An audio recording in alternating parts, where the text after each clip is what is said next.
Yes, we are live. We are live. Testing mic. I am going to want to know if this mic is working or not. We are testing mic today. Testing mic. Testing mic. Yes, we are live. Okay.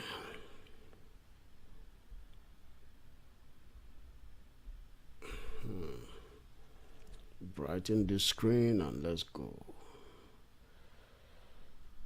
So I am going to go to.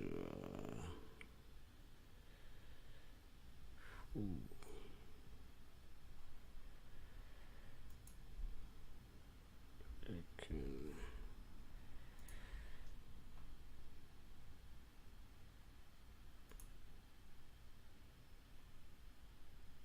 Let me see what we got. If everything is showing,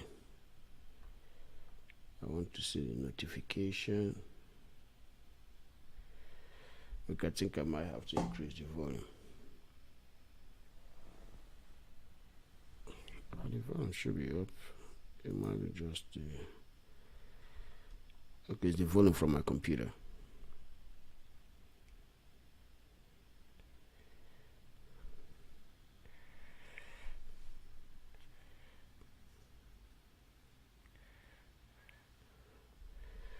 Yeah. I hope everybody can hear me well now.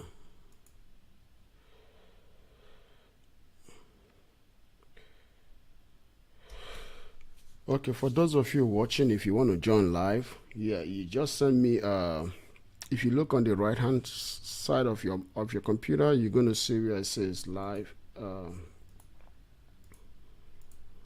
me see real quick. If you look at the right hand side of your computer, you're going to see where it says private chat. You send me your email address on that if you want to join me live. I can add up to 8 people on this live chat, so that way we can all discuss live and discuss about the presidential election that just passed and discuss other issues concerning Nigeria, from economy to security. Whatever you want to discuss, we're open for conversation today. We can go as long as we want, but we need to discuss this. Because the reason why I said let's come online is because if we as a people keep talking on a WhatsApp, the conversation is only limited to the people on those WhatsApp chat.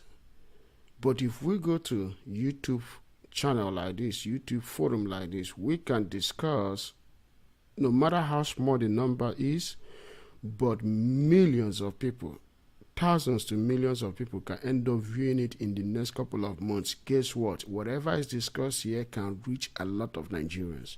So let's not just restrict ourselves on the chat room. Let's go beyond the chat room. Let's show our grievance, because when we talk online, talk positively online, talk how to better the country, talk how to tackle insecurity, talk how to tackle fake election, talk how to tackle thuggery, put an end to this situation of corruption that never ends. That's open corruption, because you can't stop corruption, but you can stop corruption from being obvious. And also introduce what we call consequential corruption, which means if you commit corruption, there shall be consequences when you are caught. So that is what we have to start discussing. Because what happened in Nigeria is that the norm of the day is people being corrupt however they want, whenever they want, and believe that nobody can do nothing. So at this junction, we have to introduce what we call enough is enough. Enough for corruption. Enough for fraudulent election. We have to take back our country, but we have to do it peacefully. We have to do it educationally, and we have to hold politicians' foot to the fire. So if you want to join the conversation, send your email address so that we can find out what the hell happened. You know what I mean? We can stop all these things from happening. We cannot allow people that are so older than us, stealing away our future. People that are so close to 80, 90, denying us the next 40, 50 years of our lives. We have to stop that. They've been doing it for a long time, but we need to stop this. If you can't win an election, if you cannot win an election the right way, accept L and go away. Don't send out talks in the street. Don't steal ballot paper. Don't do things that you know is going to destroy the life of people around you and beyond. We need to stop this. Just take a loss and go away. Be a statement. Have shame for yourself. Have shame for your people. Some people are just shameless. Some people are just shameless. I don't know how people will go from teenage life, from since they were born, to teenage life, to being working adults, to even their point of retirement without having a shame. Without having a shame. And some of these people go to church, go to mosque. They worship God, so they say. But no shame. No shame whatsoever. Some people have to be ashamed of themselves. But some people don't have shame. Shame is nothing for them. They just don't have shame. But when you look at this, it bothers my mind. It bothers me so much. I look at the posts that people send online. I just never really comment to those posts or say much about those posts.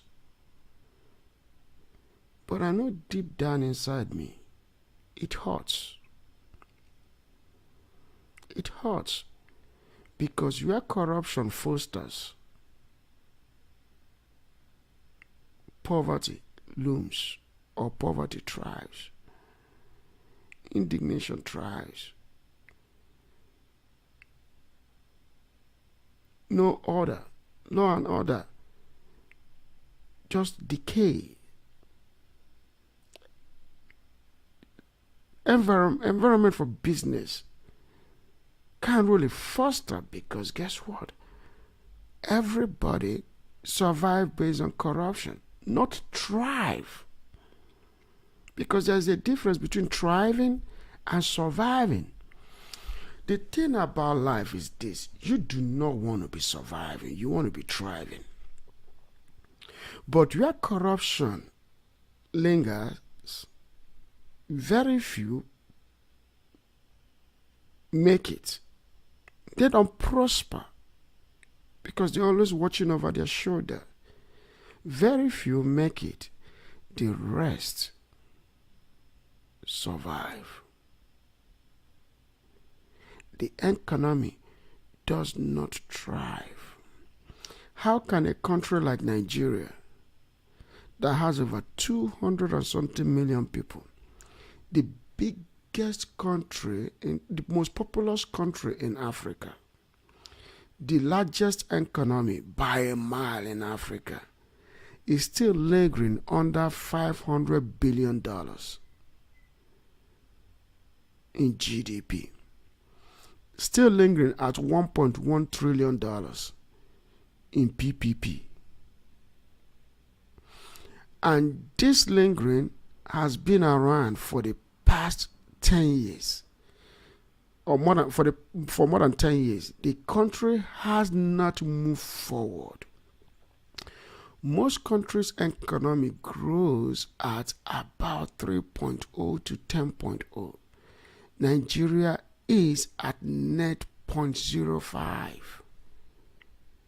over the last 10 years. Nigerian economy has shrunk. The question is, why has Nigerian economy shrunk? The economy has shrunk for many reasons. You see, making laws in Nigeria is not a problem because I have seen laws made in Nigeria. Passing bills in Nigeria to bring into the president to sign it is never a problem. They might linger at the National Assembly, but the problem in Nigeria is implementation, enforcement. Implementation is a big problem. Why would you want to implement something but you need a bribe to implement it?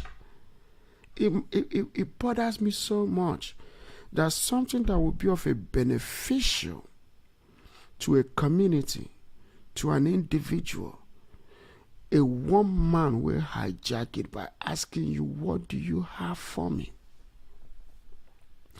If the ordinary citizen doesn't have a shame, how much more the politician?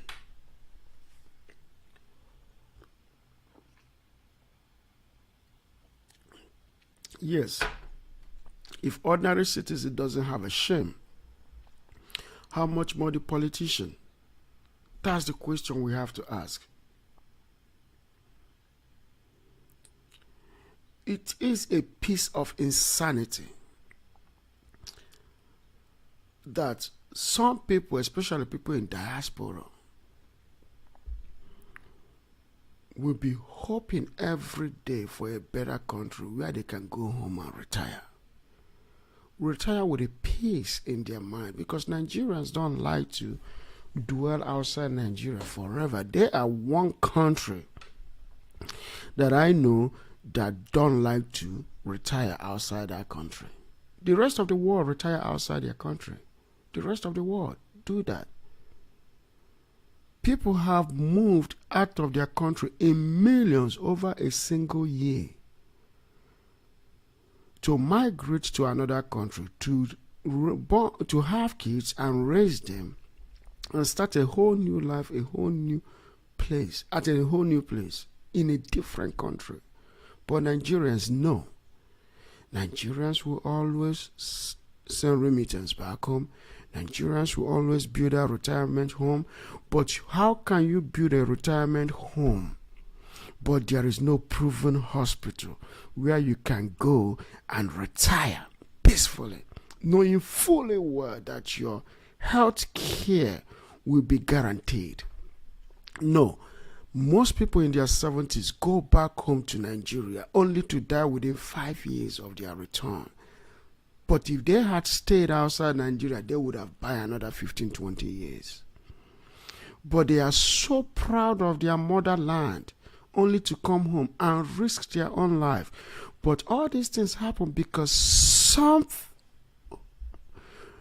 less than 1% of the 1% of Nigerians destroy the economy, destroy way of life, destroy healthcare, destroy service, destroy the pride of a normal Nigeria. Just check that out.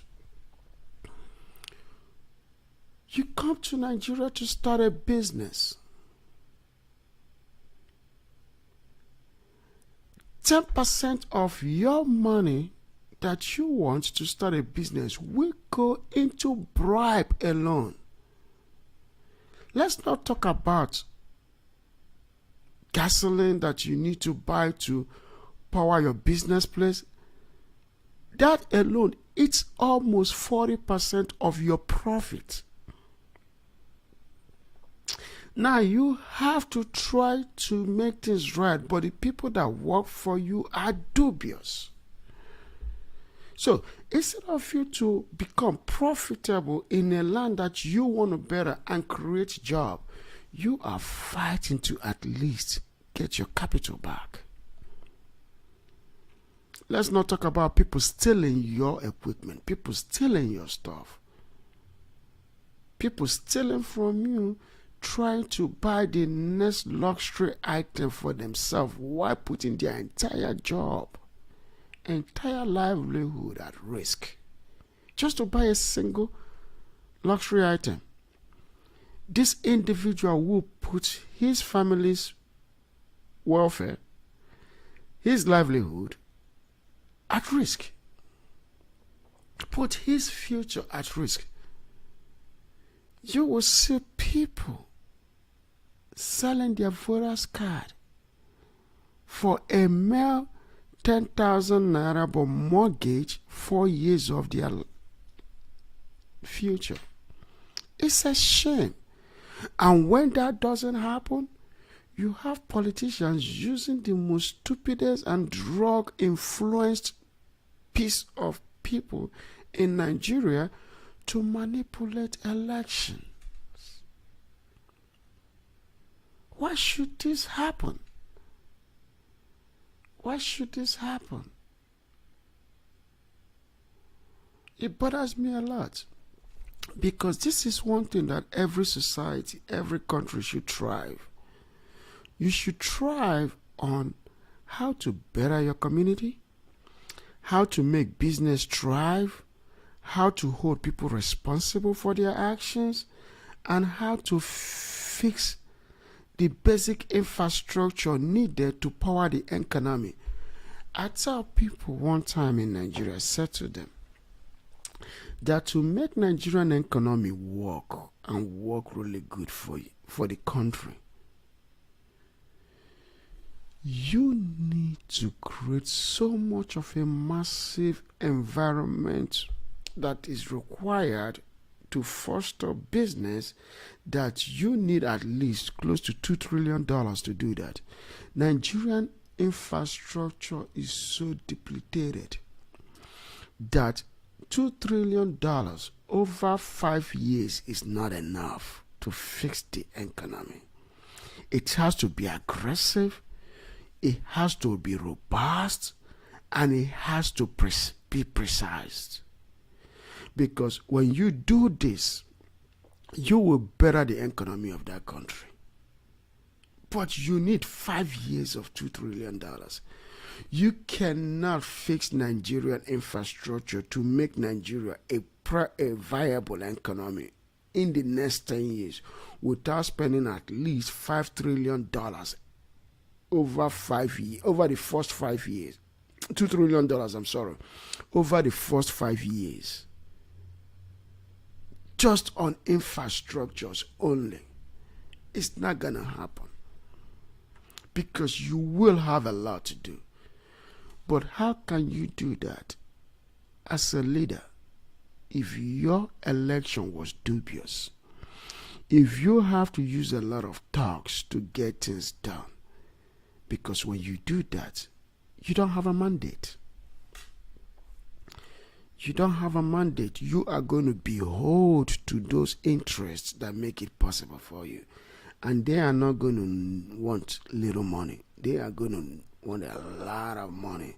These people are as greedy as the wanting anywhere from 1,000 to 10,000% of their investment. I'm sorry. It is what it is. That's the way the world runs. You can't say when I get here, I'm going to fix it. You can't fix it.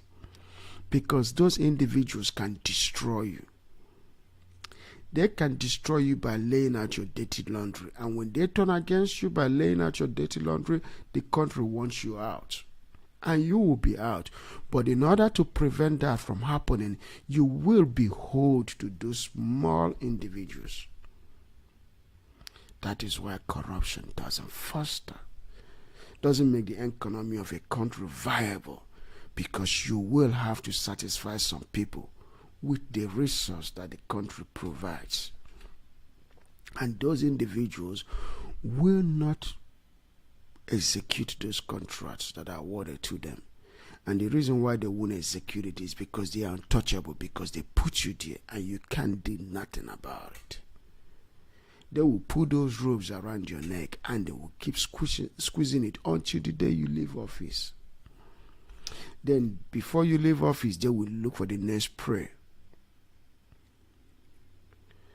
One thing we have to understand is that in every economy, there are influential people. There are people that make things happen. But the presidency always supposed to be as powerful as it is. The judiciary is supposed to be as powerful as it is. The legislature is supposed to be as powerful as it's made to be.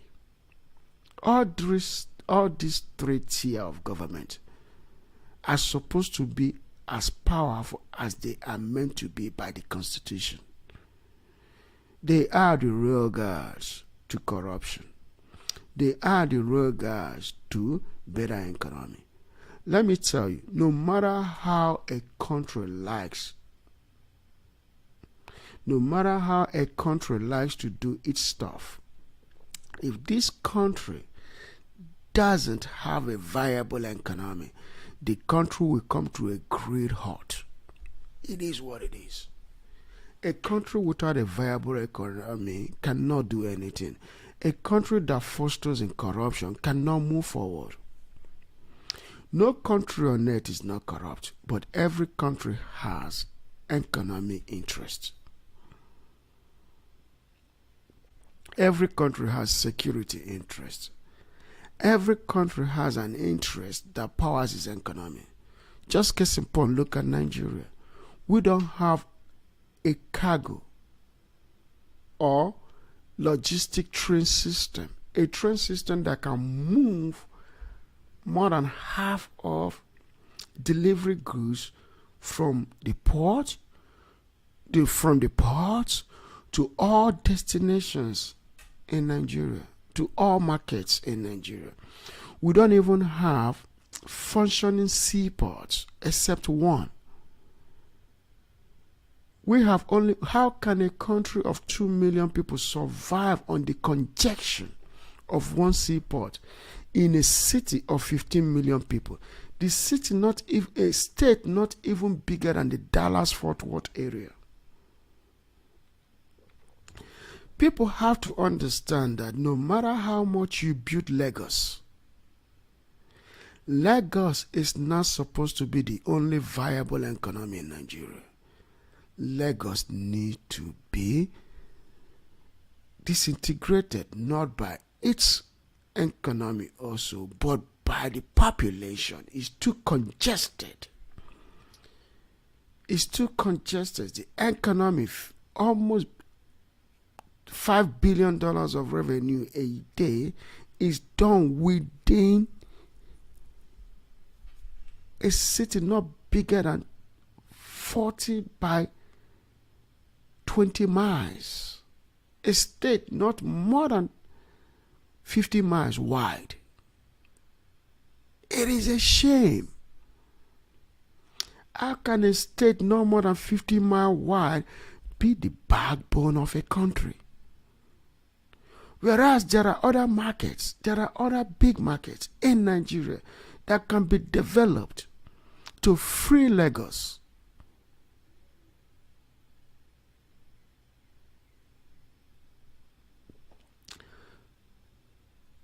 Nigeria has one of the biggest coastal lines in Africa. But look at today. There is no coast, almost no coastal city. The only coastal city in Nigeria is Lagos. Lagos is the only city that functions in Nigeria in full capacity. Then Abuja. But it's a shame. Abuja is almost 400 to 500 miles inland from Lagos. What? And there is no cargo or freight train that functions between Abuja and Lagos on a daily basis. No freight train. You cannot move the economy of a country on 18-wheelers only. You can't do that. You need freight trains that will connect from Lagos to Abuja, to Kano, to Onitsha, to Calabar, to Port Harcourt, to Benin City, all over Nigeria, to Jos, to Maiduguri, to Sokoto, to Niger, to Minna, to Makurdi, to Potiskum. Name them. I have cities to name. Enugu, Abakaleke. I have so many cities. Calabar, so many places to name that freight trains have to have a touch. Nigerian economy is massive. Massive.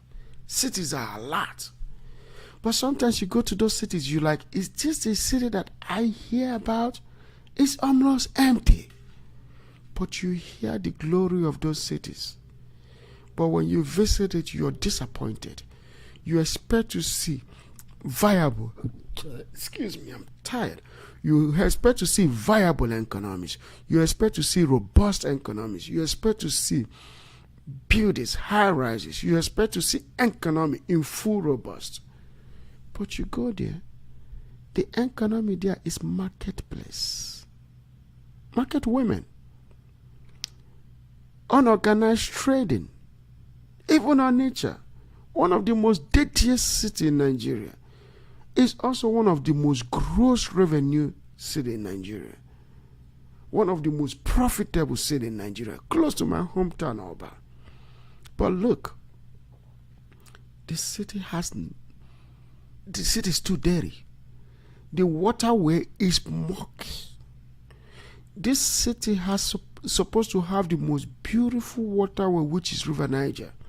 River Niger, as big as it is, as long as it is, spanning through many countries. Right there in Nigeria, in Onitsha, where River Niger happened to be widest, supposed to have the most proven real estate, the most beautiful skylines in Nigeria, beside Lagos. But it doesn't. Why doesn't it? Because the city has not in the past 100 years been built to bring in investors, to bring in people that will come there and foster the economy and make the economy vibrant and build technological sites, build high rises, make the city one of the most best looking cities due to its waterfront. It's supposed to be that beautiful due to its waterfront, with the most beautiful piece of real estate in the world. It's supposed to be that beautiful due to its waterfront. But go there right now, nothing to be proud of. Nothing. I said nothing to be proud of. Disorganized, city plan not followed, build is exceeding residential lines or stepping into government portion of the land before the road. Because in every city that you get to, there is the road, there is the government, that's city property, which is where you can build a pedestrian walk roads, and then there is a landowners plot. That's how cities are designed. But in Nigeria, people will build houses and exceed and build their own things on government properties.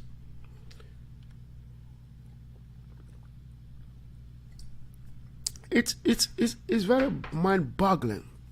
It's very, very mind-boggling. You know what I mean? It's very, very mind-boggling that we as a people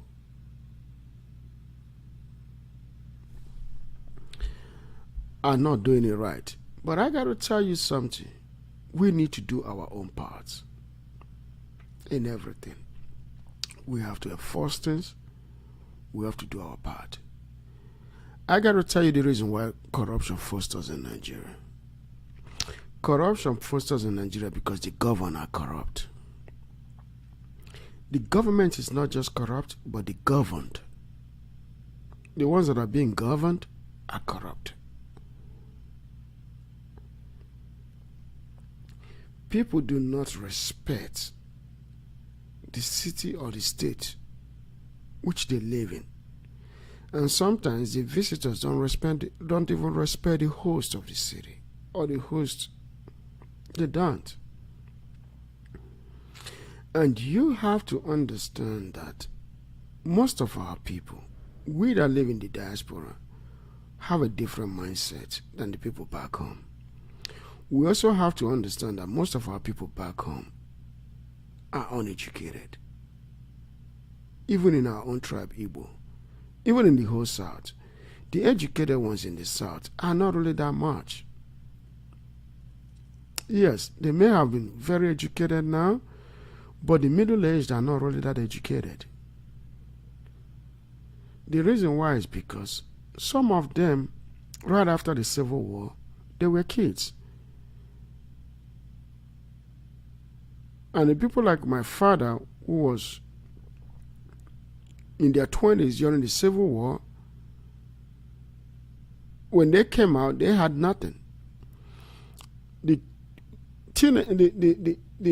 toddlers that were born around that time, or the ones growing up, then when they grew up, they had nothing either. Some of them grew up in abject poverty.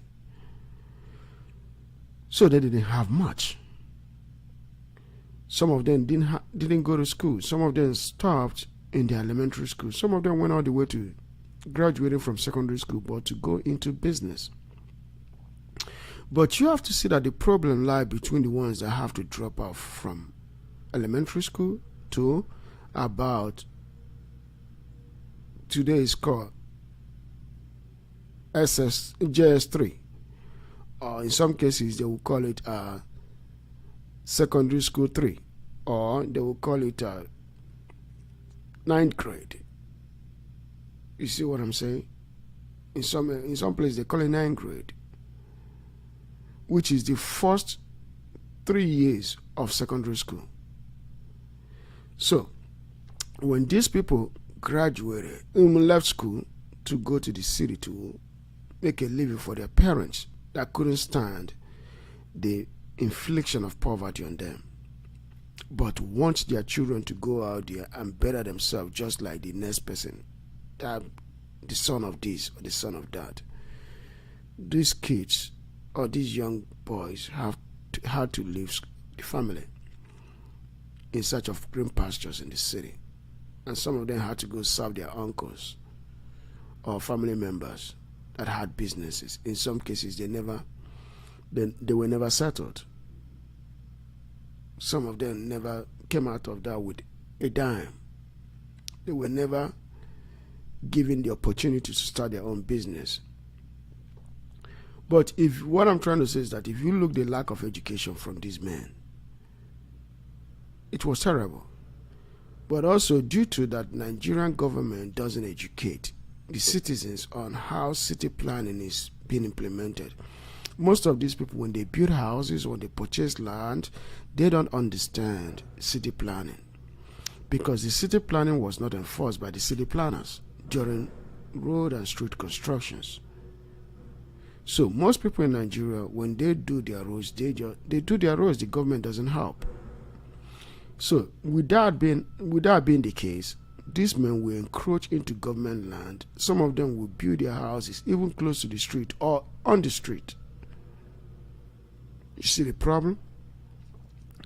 But with doing this, nobody knows that what they are doing is wrong. They don't understand city planning. But when they happen to go overseas in a foreign country to see how things are done, they are in shock. The reason why they are in shock is because they then find out how much of a mistake they've made in their own country. But it's too late to fix. Some of them will be like, oh well, what is done is done. Their houses are built. But that is not a good thing. So that is why it's good for people to understand the implementation of city planning. Because when you plan a city well, you breathe fresh air. And when you breathe fresh air, what you do basically is that you tend to reason better. Your health is sound. You have longevity. You don't have so many dust going through your lungs and system. But when your city is dirty, it messes you up. It messes you up completely. You can't reason well, you can't think well, you can't do things well. because you're disorganized. When the roads are not smooth for you to drive on, it takes you 5 times the time to get to your destination if the road was good. Because let's assume, if you're supposed to drive from your work to your house at 45 miles per hour in a city, and your house is happened to be about 10 miles away or 15 miles away from where you live, you will get to your house in no less than 20 to 30 minutes at 45 miles per hour. That's how long it's going to take you because of traffic stops and other things that, because of law and order, traffic law and order. But in a place where the road is not good, it might take you up to, 2 hours or 1 hour plus to get to your house. Because what happened is, you have to slow down at every pothole. And you're not the only one slowing down. There are other vehicles ahead of you that are going to slow down. And there are other vehicles coming, especially if you have a crossroad or a T-junction. You're going to have those things happening. And that will add more time. And when these things add time, it adds also to your frustration. And when it adds to your frustration, guess what? A frustrated human being don't think right. A frustrated human being doesn't think right. You're going to act up, you're going to be mentally drained. But in a city where things work right, in a conducive atmosphere, the best of you will come out. So that is why we have to, as a people, start fixing ourselves. But for this past presidential election, I tell you, we shouldn't let it go. Let's talk about it. Let's be about it. Let the people speak their mind. Let the people register their frustration and let the court do their job. I am one of the people that believe that let the court do their job. But if they don't do it right, let's put a shame on them. You don't have to make it physical, but make it verbal.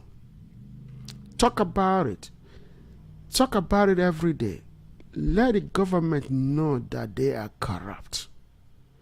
Because when we speak against corruption every day, every time, guess what happened? We fix corruption. We cannot eradicate corruption. We cannot eliminate corruption, but we can put it under control.